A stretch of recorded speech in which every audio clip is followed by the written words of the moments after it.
अकोला महानगर पालिका को लेकर जिस तरह से फिलहाल चर्चा चल रही है, उसको लेकर हम अगर देखते हैं तो कई सवाल इसमें खड़े होते हुए नजर आते हैं।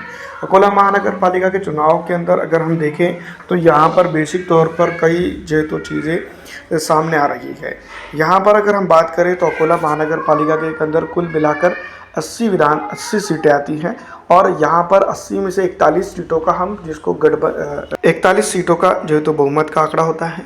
और इसमें अगर हम बात करें तो कांग्रेस जिस तरह से इल्ज़ाम तराशी कर रही है एमआईएम के न्यूट्रल हो जाने की वजह से, या फिर जो है तो बेसिक ग्राउंड की अगर हम बात करें तो उस पर अगर देखते हैं तो कहीं ना कहीं भारतीय राष्ट्रीय कांग्रेस पार्टी कमज़ोर ज़रूर पड़ी है और इसको लेकर जो है तो चर्चा कर रही है कि एमआईएम की वजह से वो हारे हैं। अब दोस्तों यहाँ एमआईएम की वजह से ज़रूर हारे हैं तो मान लीजिएगा, तो क्या बीजेपी और कांग्रेस और इस्लाम पार्टी मालेगांव में एमआईएम ने बोला था बनाने के लिए? लेकिन छोड़िए, बात करेंगे यहाँ की तो 38 सीटें इनके पास, कुल मिलाकर 40 सीटें जो है तो महायुति के पास मौजूद है और अपोजिशन के पास 5 सीटें 35 सीटें मौजूद है। यहाँ पर अपोजिशन को चाहिए 6 सीट और यहाँ पर अगर देखा जाए तो महायुति को चाहिए 1 सीट। तो यहाँ पर अगर आप देख सकते हैं बेसिक तौर पर एमआईएम का आंकड़ा नहीं दिखाई दे रहा है।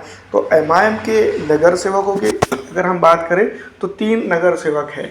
यहाँ पर अगर हम बात करते हैं तो 3 नगर सेवकों की बदौलत बीजेपी और एमआईएम सत्ता बना सकती थी, लेकिन बीजेपी के साथ एमआईएम नहीं गई, वो न्यूट्रल रही। दूसरी तरफ अगर हम बात करते हैं 21 कांग्रेस के पास है, शिवसेना उद्धव ठाकरे के पास 6 सीट है, वंचित बहुजन आघाड़ी के पास 5 सीट है और एनसीपी के पास 3 सीट है। तो यहाँ पर ये बात समझ लीजिए कि यहाँ पर भी कांग्रेस नहीं गई तो उन्हें न्यूट्रल रहना ज़रूर समझा, क्योंकि किसी के साथ सत्ता में न रहने से बेहतर है कि वो न्यूट्रल रहे। तो यहाँ पर अब जो है तो चर्चा ये चल रही है कि एमआईएम के ही चलते जो है तो यहाँ पर ये सब चीज़ें हुई है। तो क्या आपको लगता है, कमेंट करके ज़रूर बताइएगा। अब हम बात करेंगे, कुछ लोग तो ये भी कह रहे हैं कि उप महापौर जो है तो एमआईएम की वजह से जो है तो बीजेपी का शिवसेना का गठबंधन का बना है। अरे बेवकूफ़, बातें करना छोड़ दो, क्योंकि जिसकी सत्ता होती है उसी के पार्टी के से जो है तो उप महापौर बनता है। हाँ, विपक्षी नेता की अगर बात करें तो कांग्रेस का बन सकता है, इसमें कोई दो राय नहीं है।